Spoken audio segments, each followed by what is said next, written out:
Good afternoon, greater Philadelphia area. This is Toole Time Real Estate Radio on WWDB 860 AM. I'm Tom Toole. She's Stacey Mitchell. She's Sarah Tymon. And we got Gabe behind the camera, and we all work at the Tom Toole Sales Group at RE/MAX Mainline, the #1 RE/MAX team in Pennsylvania since 2018. And we're streaming live every single week, Facebook, YouTube, Instagram. Just look up Tom Toole Sales Group. So we are in a crisis right now, an information crisis. And I say that with a lot of seriousness, as much as we're laughing, because I've seen this time. Every week I feel like we come on here and it's like, well, the news said this, and here's what's actually going on. Right. And it's become it's come to a point where you can't really even trust any of the news that's coming out about what's going on in the housing market. And there's a lot of misconceptions that buyers and sellers have. And I've seen on the ground, and I'd love you two to chime in on this, that people literally have no idea what's going on because of the messaging is so conflicting between actual professionals and what journalists and reporters and those kind of people are saying. Yeah, I would definitely agree. If you just read the headlines, or even like just depending on where you're getting your sources of information from, it can be extremely misleading, and it all always comes down. There could be things going on the national level that aren't what is actually occurring here in our local market, and those are things you need to be aware of, because if you're buying here locally, that's going to be a major impact, not what's going on in San Diego. Mm-hmm. Yeah, I agree with everything in this article. It's just funny that we had to have, this survey, this Zillow survey, to come out and give us validation of what we've been struggling with for the past, for a while now. Right. Just fielding questions and concerns, the housing market's crashing.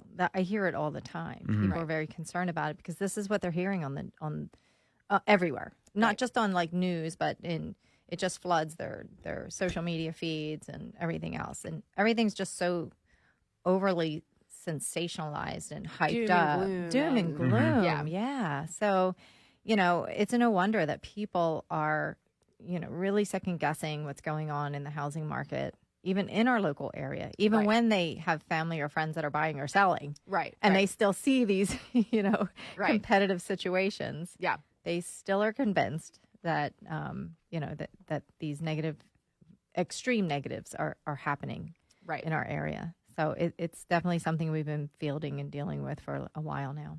So listen to these numbers. And what concerns me is these are people that are making financial decisions that are going to affect their life based on bad data or sensationalized stories. That's a great way to explain it, Stacey. Zillow conducted this survey that was released yesterday about the shifting market, and half of the 506 respondents, 46%, nearly half, answered the biggest misconception held by aspiring home buyers is that home prices are going to fall significantly in the near future.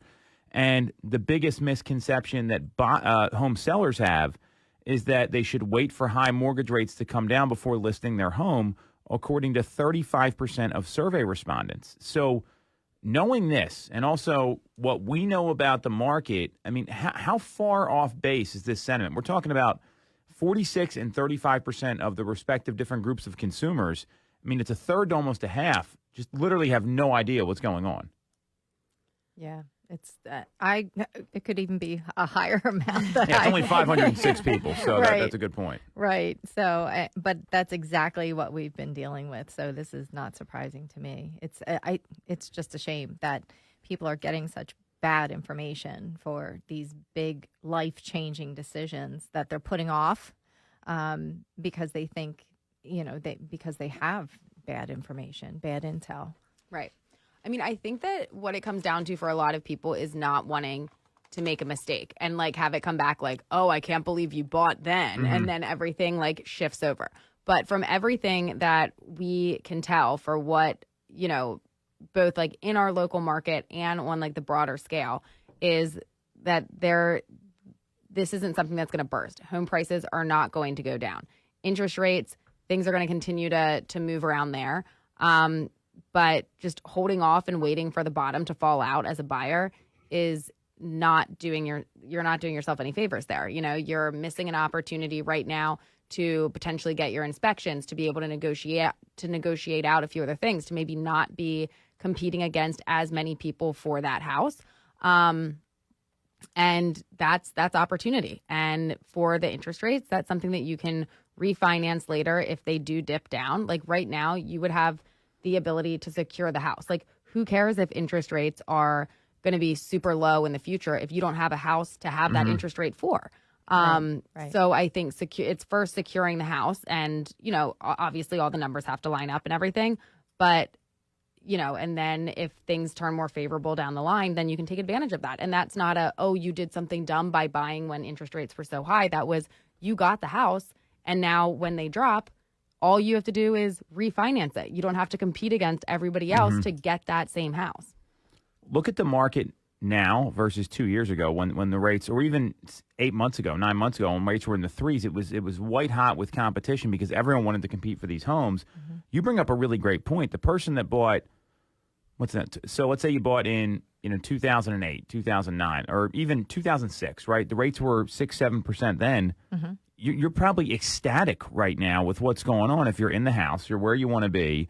There's a value to being comfortable where you are that a lot of people don't think about when it comes to residential real estate.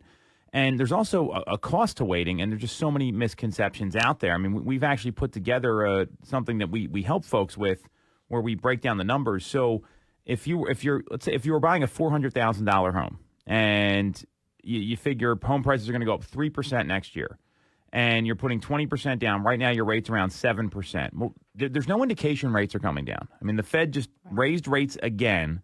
Didn't have a big effect on the mortgage market this time, but they raised, and I think part of it's because everyone's kind of hesitating on today's election and waiting. The markets are very cautious right now. Let's say rates go to 9%. I don't know that's unreasonable. It's certainly in the realm of possibilities.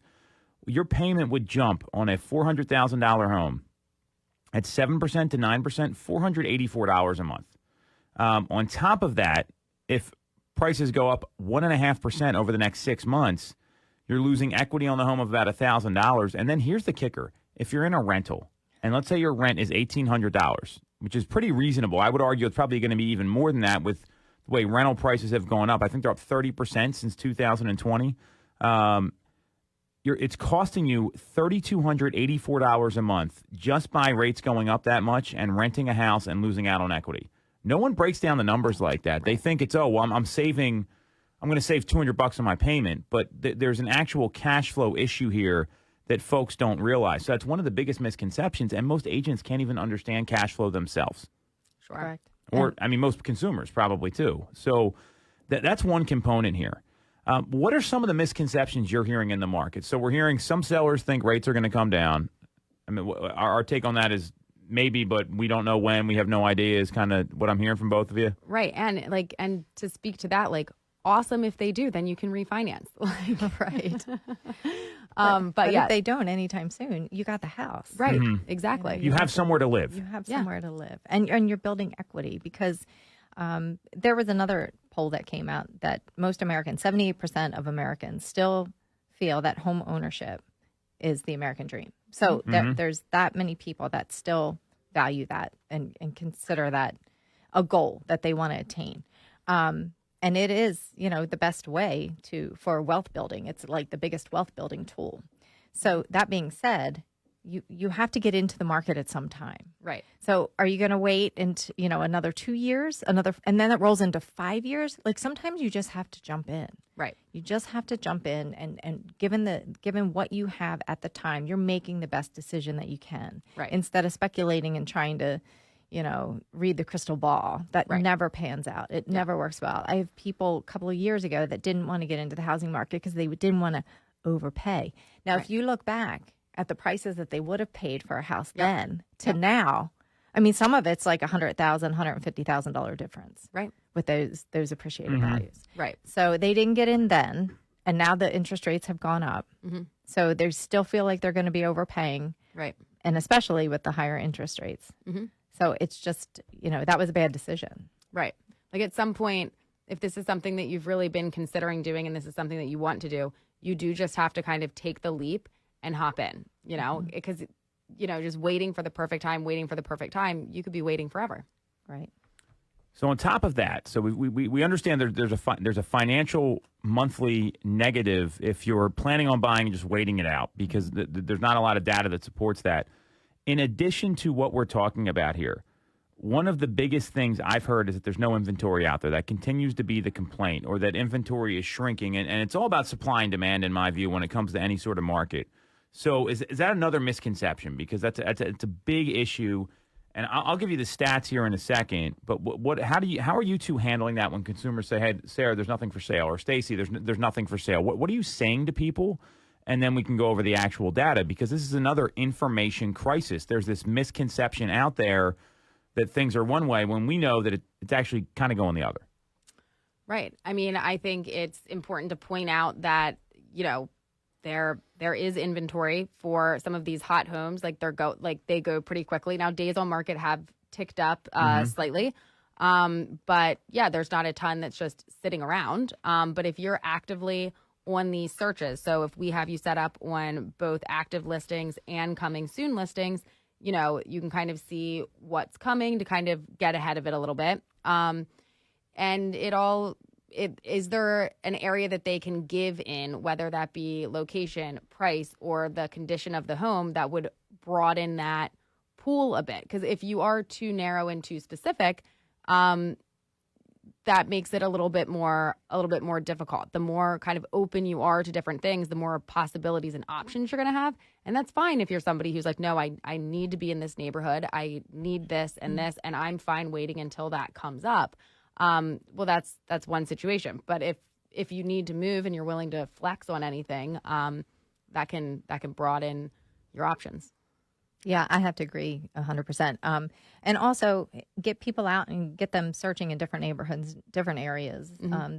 Some people don't even know where they want to be. Right. Others, like you said, Sarah, are very, very specific. I only want to live in X neighborhood. Mm-hmm. So that really makes it a little bit more difficult for them. Mm-hmm. Sure. And they're the ones that do sit and watch those home prices go higher and higher right. as the months tick by and they miss out on offers. Mm-hmm. Unfortunately, I would recommend to those folks, maybe you do want to broaden your search area. Sure. Maybe you do want to go outside. If you've been looking for a year in this particular neighborhood and you keep missing out, let's open it up. Let's expand. Have open mind. And get back to the 75% rule. If there's 75% of the things on your checklist are checked off in a home, then that's offer territory. Right. So you have to get back to those basics too. Right. And then for somebody who is super narrow in the scope of their search, I guess kind of getting to the bottom of why. And is that more important than getting into something now, right. Than the financial part of it there. Right, right. Is there, and in some cases there could be a very specific reason why you have to be, exactly there. And then just explaining to them that this is going to be more of a long-term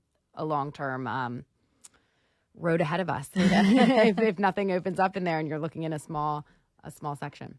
So masterful objection handling here. I'm going to give you some data. So this is going to be a little different. So since May, and I would argue that most people think, oh, well, the market's not like it was back in May. The market's changing. So in May, and I'm going to break down the 4-county area. Available homes May 2022, 482 in Chester County. Right now through September, 649. That's a 34.65% increase, more than a third increase in the number of homes for sale. Delaware County, 487 to 667. That's a 36.96% increase in available inventory. Montgomery County, 828 to 1,068. That's a 28.99% increase in inventory. And Philadelphia, 3,868 homes to 5,005 May to September. That's a 29.4% increase in inventory.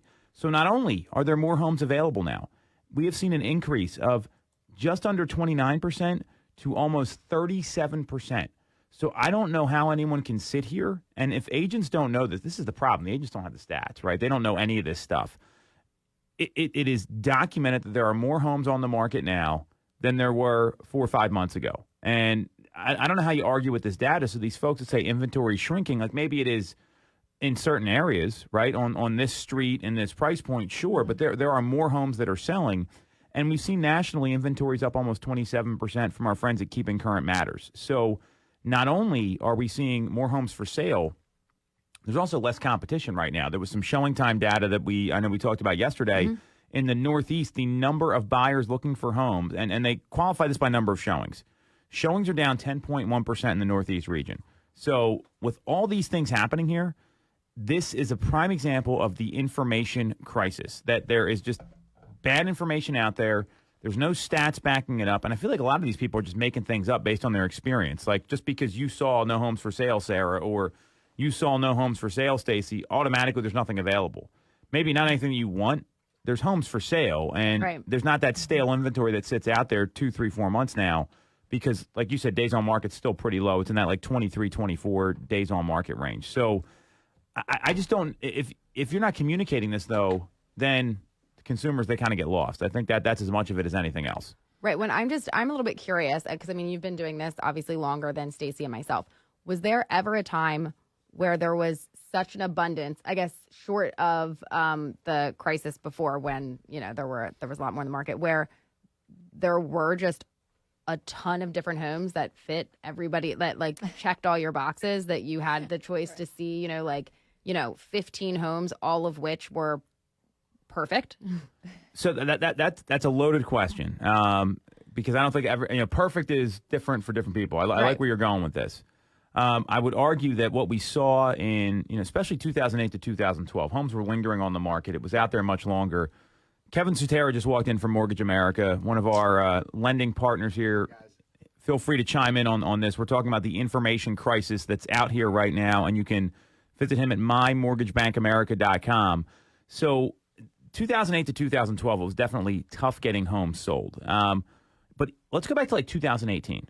And there was still like a 3-month supply, 4-month supply of homes on the market. That's more than double what we're seeing in the suburbs right now. And in the city, it was a little higher. Philadelphia's a bit of a different market. What I'm clear on is that the best homes always sell quickly. Sure. I don't think there's ever a question about that. Certainly, there's where buyers get frustrated is they only see like 2 homes they want to look at when they get started. I mean, I don't know if you guys are seeing this, and this might be a good sort of case study. Where originally I would show people 5 or 6 homes the first time we went out. Right. I would do it twice, and I said, all right, now you're going to drive by all these. You're going to narrow them down. You know what you want now because there was more of an abundance of inventory out there.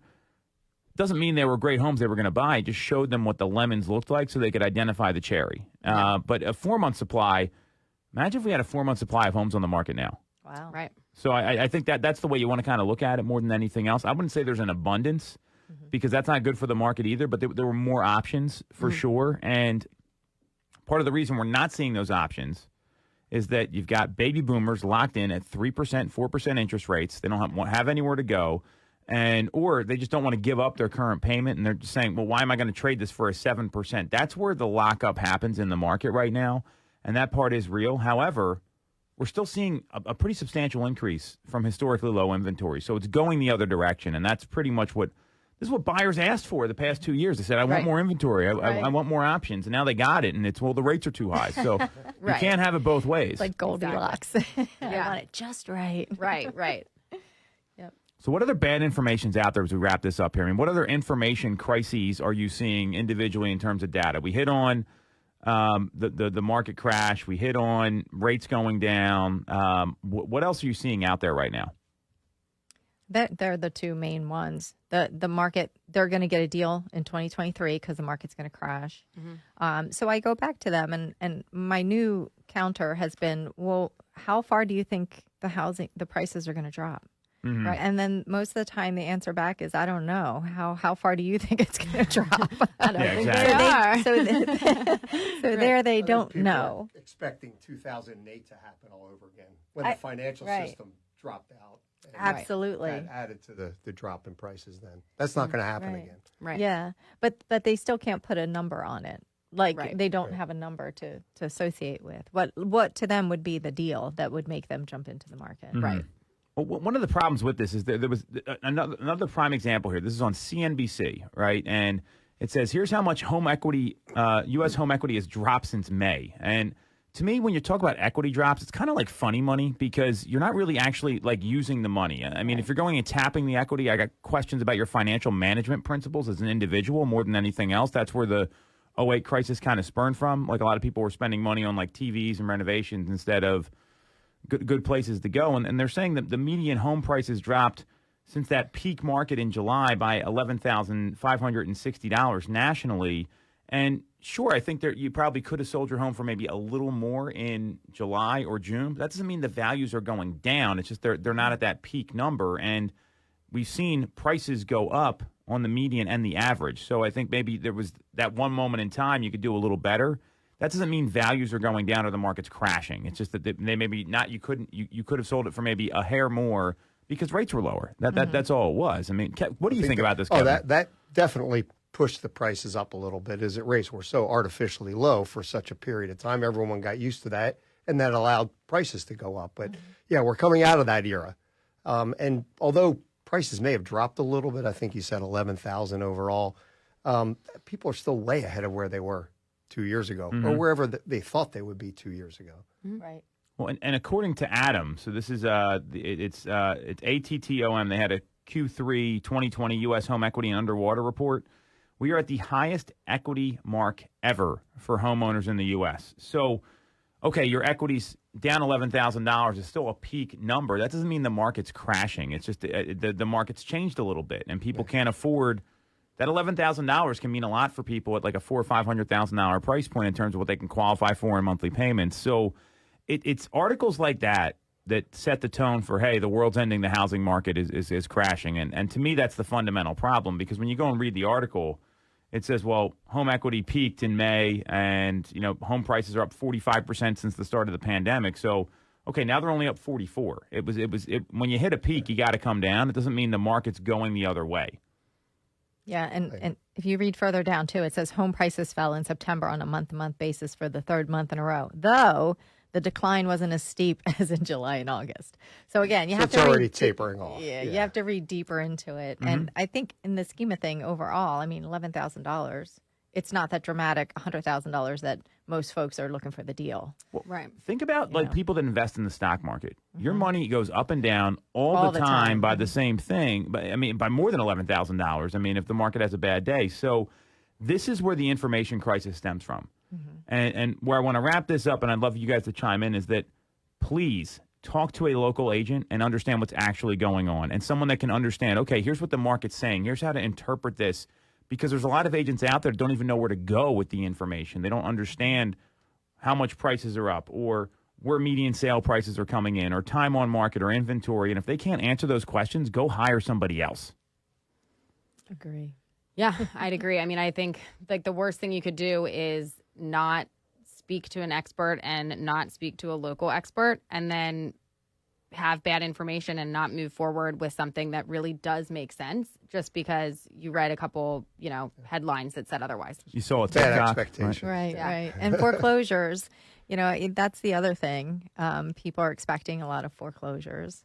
So, and that's not happening. With equity up as much as it is, you'd have to have really made some bad financial decisions, and there wasn't a lot of that happening because the lending restrictions are so much stricter now. I cannot stress this enough. There's almost no risk in these mortgage products like there were in 2003 to 2008, 2009. So that's another misconception and part of the information crisis. Yep. So we're going to take a break. We're going to come back. We're going to talk about Redfin shares hitting a record low, and then our third segment, Kevin's going to break down exactly how to get a lower mortgage payment still with a fixed rate in your first 2 years. It's called a 2-1 buy down. You'll want to stay tuned for that. This is Tool Time Real Estate Radio on WWDB 860 AM. When you're getting a mortgage, you shouldn't have to sacrifice great service just to get a great rate. At Mortgage America, we've been lending with this philosophy for over 35 years. We have access to great low rates without the complications and delays of big or online banks. We're a local Pennsylvania lender with loan officers that you can actually meet. As PHFA's #1 lender, we specialize in all residential mortgage programs, including first-time buyer programs and low down payment options. For your free pre-approval, call us at 610-439-8000 or apply online at mymortgageamerica.com. Mortgage America is equal housing lender, NMLS 128501.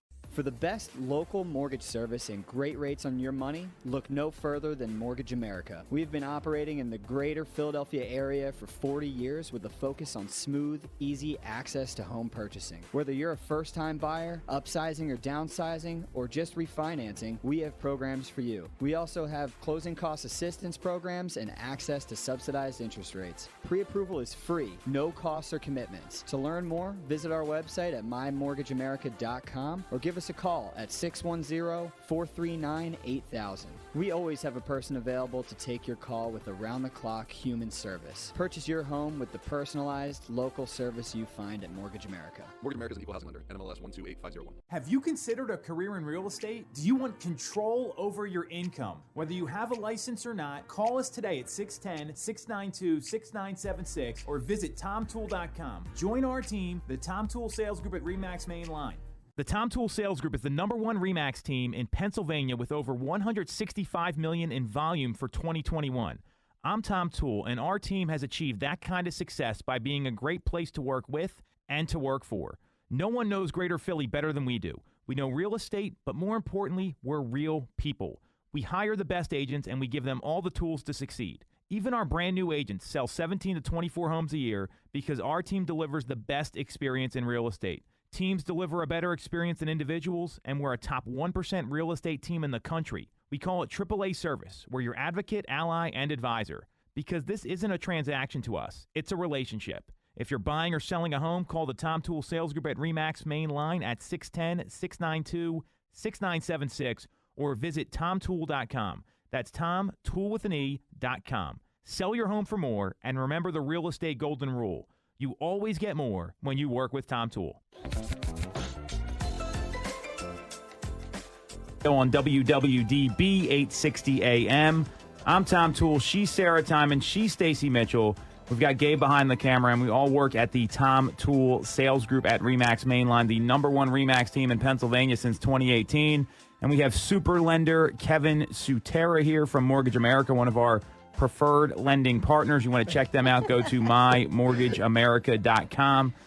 The best lenders in the business as far as I'm concerned in terms of responsiveness and everything else. So all that in mind, and again, we're streaming live every week on Facebook, YouTube, and Instagram. Just look up Tom Toole Sales Group to check out the show. News from Redfin, and this to me has been like the least surprising and most predictable story we've had in a while. That's just my take, not a lot of other people's. Redfin shares hit a record low after an analyst is telling them they better sell, and they're fundamentally flawed ahead of their Q3 earnings report. So to go a little deeper on this, if you don't know Redfin, ouch is right. If you don't know Redfin, they're a kind of a limited service broker. They have a salaried agent model, and they've been under fire for a while now. And according to Bloomberg, there's an analyst they have, Jason Helfstein. He cut his recommendation to a price target down to $1.30 a share, basically telling people to sell before things get worse. He goes on to say, we believe that Redfin's business is fundamentally flawed as the company continues to use a fixed cost model for agents, and that prevents the company from optimizing margins when the housing market declines and limits share gains when markets rebound. The stock hit an all-time low on Monday of $3.32 and then went up to $3.63 when markets closed, and they've lost more than 90% of their value since the start of the year. Ladies, Kevin, what do you think about all this? Had to happen. Great analysis. Thank you. I think there's too many players in the market to start with. So as the market constricts a little bit, these are the types of people that will exit. Yeah. And it's especially their model. It's a salary based. Mm-hmm. So it's not performance based like we are. So Sarah, I know you've worked with some Redfin agents. Mm-hmm. It's a little different. Right. How'd that go for you guys? Yeah. Not great. Not great. You could never get them on the phone. Yeah. I actually, in all of the deals and or all of off or even just, it's not even once you get to the process of once you're under contract, it's just that initial, when you've got some, when you need information, you can't get a hold of anybody. For all of the homes that I've shown that have been Redfin homes, I can only think of one agent that actually picked up a phone and or called me back. The rest, you're just leaving voicemails into an abyss. And Right. It's like a call center. Right. Yeah. Yes, exactly. Typical salaried employee call center. Right. Yeah, good luck getting no a seller's incentives. disclosure. Good luck getting Right. any information. Right. It's really frustrating. Right. And I think that them being salary based, anybody who is a big producer or is like really working hard, they're going to, I would assume, move to something that would be based more traditionally, based on performance. So then you're keeping around Your part-time agents? right. Good point. Right. So who might maybe sell one home a year, don't really know the process, going, the whole full process. I mean, we've had UNOs that weren't completed at the last minute because they didn't know about the UNO. It was just a nightmare. Yeah. So that's my personal experience. I mean, we deal with them on both sides, both buyer and seller, and we see the same types of things, no matter whether you're on their listing or whether they have a buyer. They just don't follow through. Right. So what I've seen with Redfin is the agents get paid per showing, which and you said it really well, Stacey. I mean, there's no incentivization there. I mean, it's, hey, I'm going to go work with the toughest buyer that doesn't know what they want. I'm going to go show them 50 houses and make some money. Yeah. And that's great. That's not really helping the consumer, number one. Secondly, with this sort of model, I've seen not only missed deadlines and things like you're talking about here. I've seen these limited service brokers cost their folks money, missing appraisal contingencies and saying, oh, whoops, well, why didn't you just have the seller come down on the price? And I said, well, I'm representing the seller. That's not really my job. I'm sorry. I feel badly for your client now that this mistake cost them some money. And on top of that, I think you bring up a good point. They're so focused on showing and getting people into properties, they don't know how to manage the transaction and get it through. And I've seen Redfin agents also cost their folks money in negotiations where they're coming in above the asking price on a home that has no offers in on it, that has a really tough driveway. And they're bidding above the asking price on that for no reason without even calling or communicating with me on the listing side. Great for my clients, worked out well. That's who I care about. I also know that there was some missteps there, and that's why it's really important having a great agent. The reason I say this is not surprising is that, remember Help You Sell? Remember those guys? Oh, yeah. Oh, yeah. Assist to Sell, Yep. Purple Bricks. I mean, the list goes on, and these companies have always been out there, and they come into the market when it's hot, and then once the market turns, they're literally closing their doors and out of business, and they've got a lot of fixed costs here. They have salaries they got to pay, so it's not like they can even rely on their agents. Okay, well, if you're not going to sell 10 homes this year, you're only going to sell 3. You're on the hook for that fixed cost, and that's a hard pill to swallow for business owners when they're not getting productivity and they're on the hook for a fixed cost. I mean, that's just what it is. So, what do you think happens with Redfin? What's everyone's predictions here? Well, the CEO said that the losses weren't enough to sink their battleship. So it doesn't sound like, I mean, he's putting on a good front, but we know how this works. Like the investors put pressure and it they have starts to with sell. cost cutting and Yeah. staff cutting and Well, go and they're down to doing the that. bare bones. Yeah. And then they see if they can survive. Yeah, because they did have layoffs.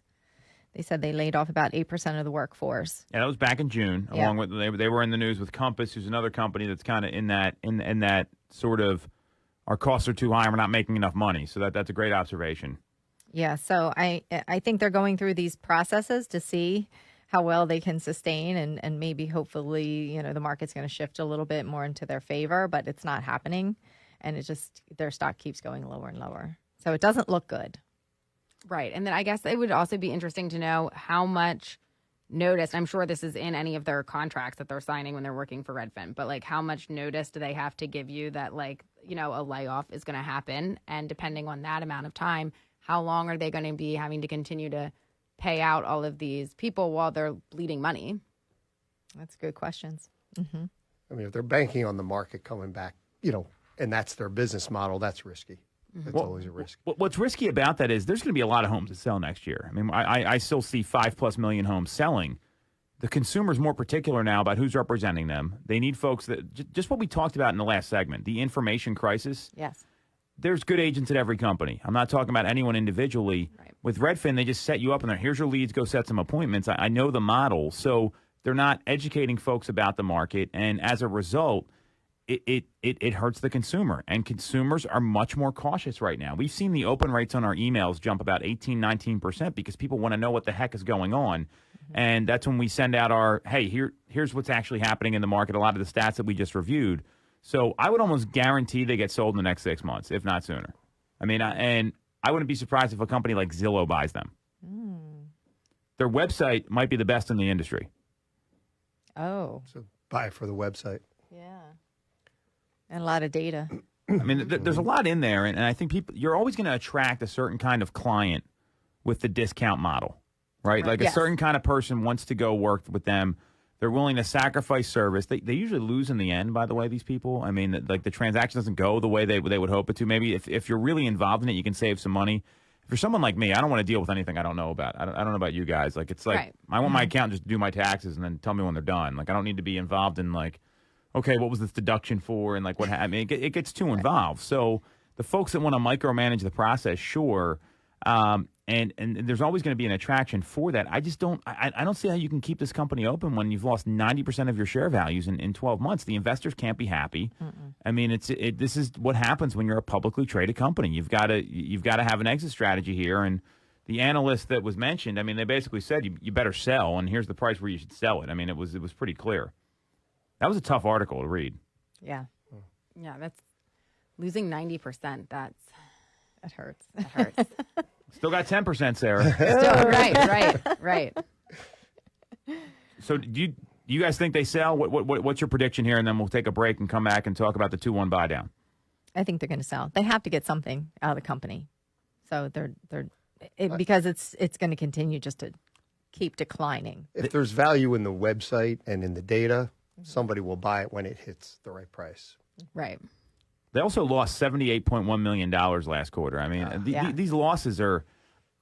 I don't get how these companies stay open and you see their stock price go up because last year's second quarter they still had a $27.9 million loss, and 2021 was like the best year ever for real estate. Yeah. In terms of volume of sales, and that's probably going to cater to this sort of model. So, in the good times, they're losing almost $28 million. I mean, it's these investors got to be pulling their hair out. Yeah, I mean, I'd think probably they're going to need to sell while they still have something. Well, they can still get something for it. Right. Right. Very uplifting segment here. Glad I stepped in. We all think Redfin sells. Unfortunate, and also I would argue better for the consumer that this company's no longer out there because they don't deliver the right service. I am really clear on that. So we'll take a quick break. We're going to come back. Kevin's here, and we're going to talk about a 2-1 buy down, how to buy down your rate both permanently and temporarily, and where that makes sense. Things to be thinking about as you try to navigate the current climate so we can solve this information crisis. This is Tool Time, Real Estate Radio on WWDB 860 AM. You shouldn't have to sacrifice Great mortgage just to get a great rate. At Mortgage America, we've been lending with this philosophy for over 35 years. We have access to great low rates without the complications and delays of big or online banks. We're a local Pennsylvania lender with loan officers that you can actually meet. As PHFA's #1 lender, we specialize in all residential mortgage programs, including first-time buyer programs and low down payment options. For your free pre-approval, call us at 610-439-8000 or apply online at mymortgageamerica.com. Mortgage America's equal housing lender, NMLS 12850. You shouldn't have to deal with all the red tape when getting your mortgage from a big or online bank. At Mortgage America, we have access to big bank money, but with the personalized and detailed service of a local bank. We are here in your community and ready to serve with fast settlements, low down payment options, and first-time homebuyer programs. Pre-approval is free, no costs or commitments. For more information, visit our website at mymortgageamerica.com or give us a call at 610-439-8000. Mortgage America's equal housing lender, NMLS 12850. Have you considered a career in real estate? Do you want control over your income? Whether you have a license or not, call us today at 610-692-6976 or visit TomToole.com. Join our team, the Tom Toole Sales Group at RE/MAX Main Line. I'm Tom Toole of the Tom Toole Sales Group at RE/MAX Main Line. If you're thinking of becoming a real estate agent in the greater Philly area, I have a special offer for you. Our team did $165 million of volume in 2021, making us the #1 RE/MAX team in Pennsylvania and a top 1% team nationally. Our agents love us because we offer them a successful career, a great life, and an unbeatable culture. Agents who've been with us for at least a year average 30-plus sales. Even our brand-new agents average 17 to 24 sales a year.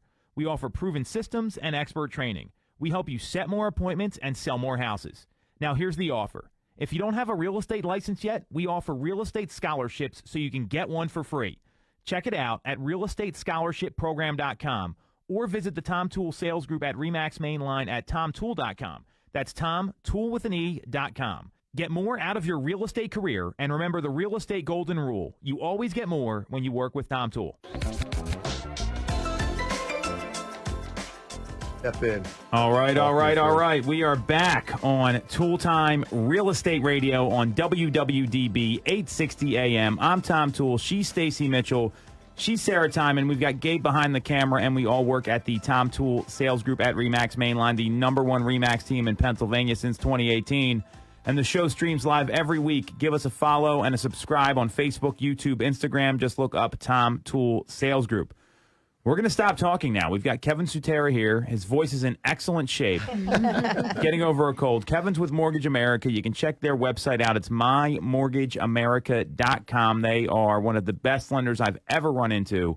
And the reason we asked Kevin to come in is everyone's talking about affordability and navigating the market, waiting for interest rates to drop. And there's actual programs out there that enough folks don't discuss about buying your interest rate down temporarily for the first 2 years and permanently, and the costs associated with that. So do you want to kind of explain this first, Kevin, and then we can walk all the listeners through how we can help them navigate this and actually make it a reality? Sure. So, yeah, when we're in an environment like we are now, we all need tools, and that's what these are. They're not going to fix the rates going up, but they will help buyers. So there's two types of buy downs. There's a temporary buy down, which Tom alluded to, which we're going to spend most of our time on. But then there's permanent buy downs, which I think everyone is familiar with. It's just a different terminology. A permanent buy down is nothing more than paying points.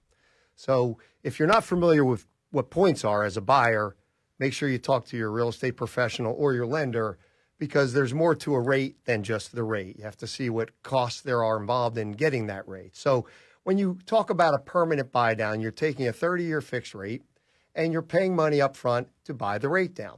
Simple, right? It's helps you as a buyer. It's a lower rate equals lower payments equals maybe a little more affordability.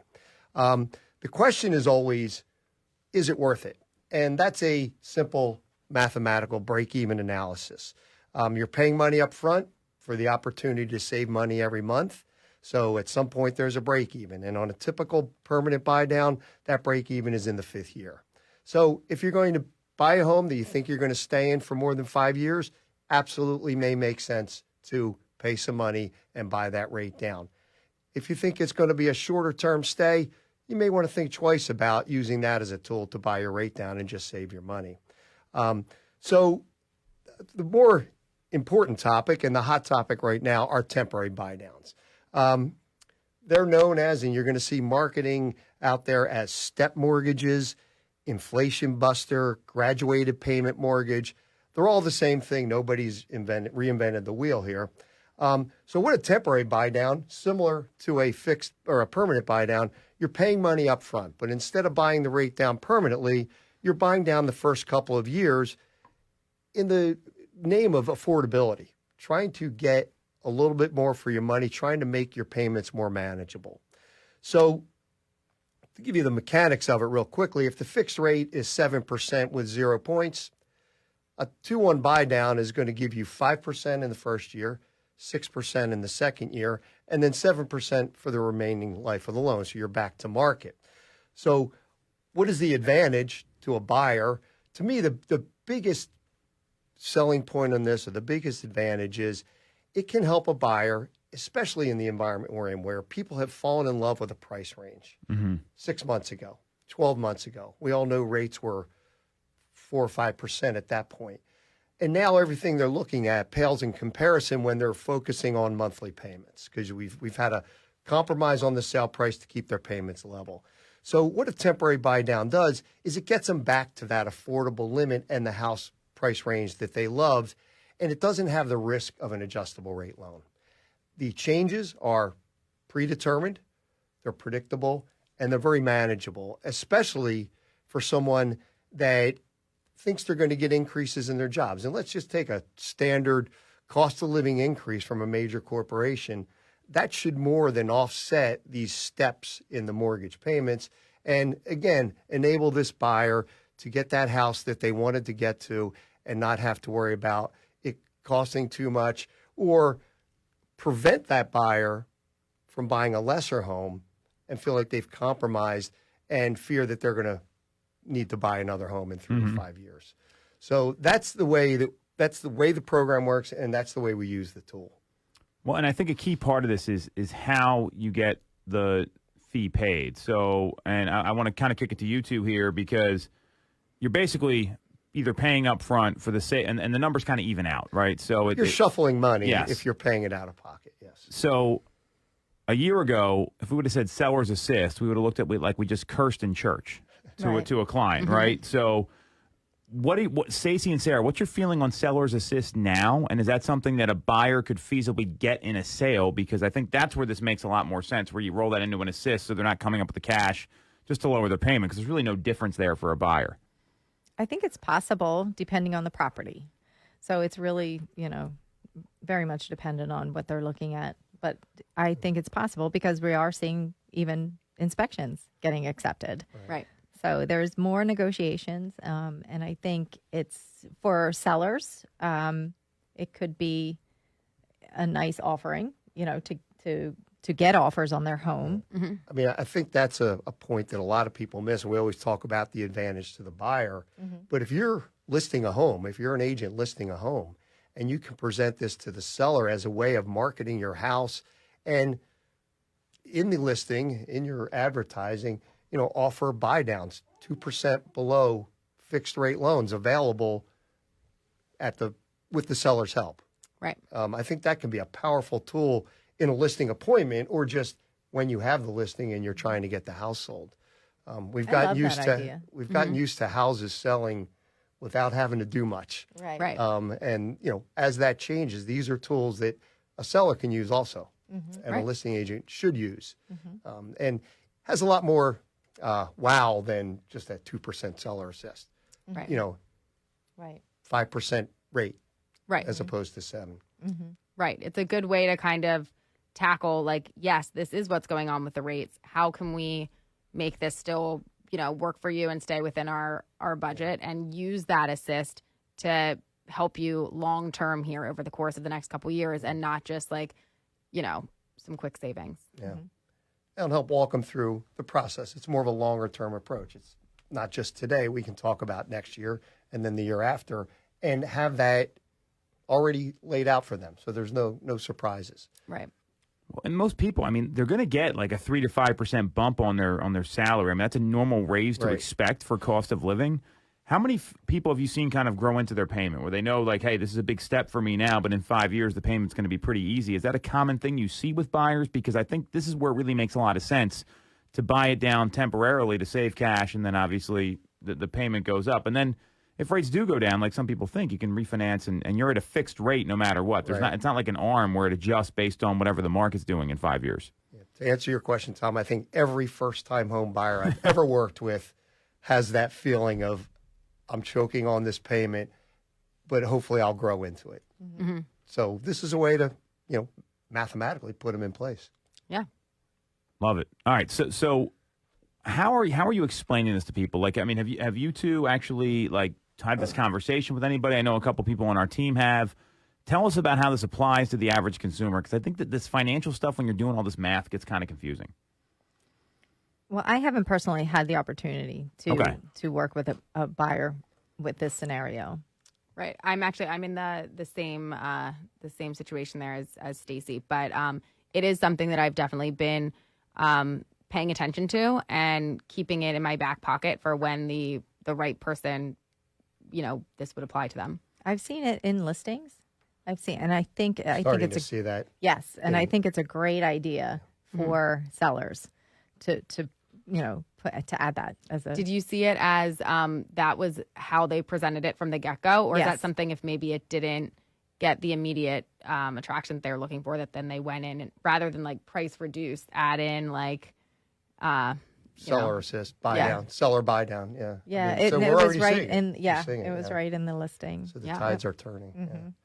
I mean, I've talked to many buyers through this, and it usually comes down to, I know that you feel like you can't afford this home, but you really want the home.